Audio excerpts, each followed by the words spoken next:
Hey everyone, welcome back to the channel. Today we are taking a closer look at the Samsung's latest clamshell foldable, the Galaxy Z Flip 7. This is the 7th generation of the Flip, and for the first time in a while, it feels like Samsung is making bold moves.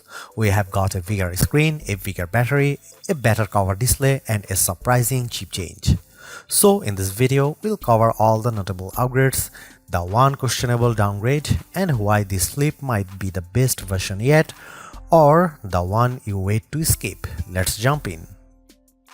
At first glance, the Flip 7 looks familiar, same overall vibe. But look a little closer and you will notice a key change. Everything is slightly bigger. Now, that might sound like a step back for a Flip. After all, this line has been popular because of how compact the pocketable it is. But hang on, it might be a smart trade-off. Samsung is essentially saying, let's give people a full flagship experience in a foldable body, and the new design does exactly that. Let's talk screen. The inner display has gone from 6.7 inches to 6.9 inches diagonally. It's subtle on paper, but in the hand it makes a big difference. Apps feel roomier, typing is easier, watching videos, doom scrolling TikTok, it feels more immersive.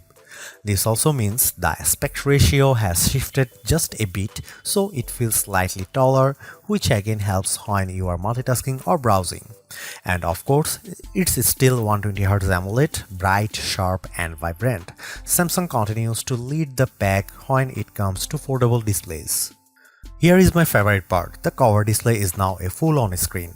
It's 4.1 inches, now stretching corner to corner, similar to what Motorola did with the Razr Plus. Those camera rings, they are now cutouts through the screen, giving you full use of the display around them.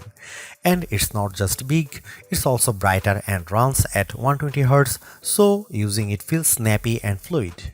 And here's the best part, you can do a lot more without ever folding the phone. Check notifications, run widgets, control music, reply to texts, and yes, take selfies using the main cameras with a real-time preview. It feels futuristic and it's genuinely practical. Samsung's software here has caught up with the hardware and it feels like the Flip finally has the always closed mini phone experience down. Battery life on previous Flips was, let's say, okay, but this time Samsung upgraded the battery to 4300 mAh, up from 4000 mAh last year. That may not sound huge, but the better efficiency and that larger body to hold it, the Flip 7 should easily get through a full day for most users, even with moderate to heavy use.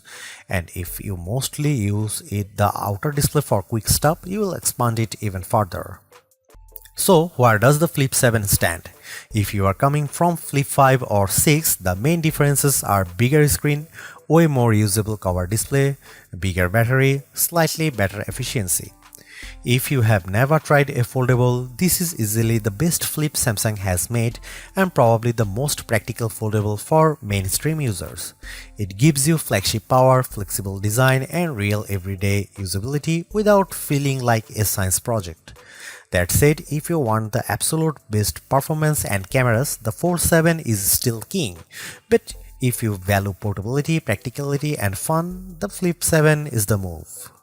Alright, that's everything on the Galaxy Z Flip 7. What do you think of the upgrades? Are you okay with the Exynos chip or are you holding out for Snapdragon only versions? Let's talk in the comments, and if you are new here, hit the like, subscribe and bell icon so you don't miss future foldable reviews and comparisons. Thanks so much for watching and I'll catch you in the next one.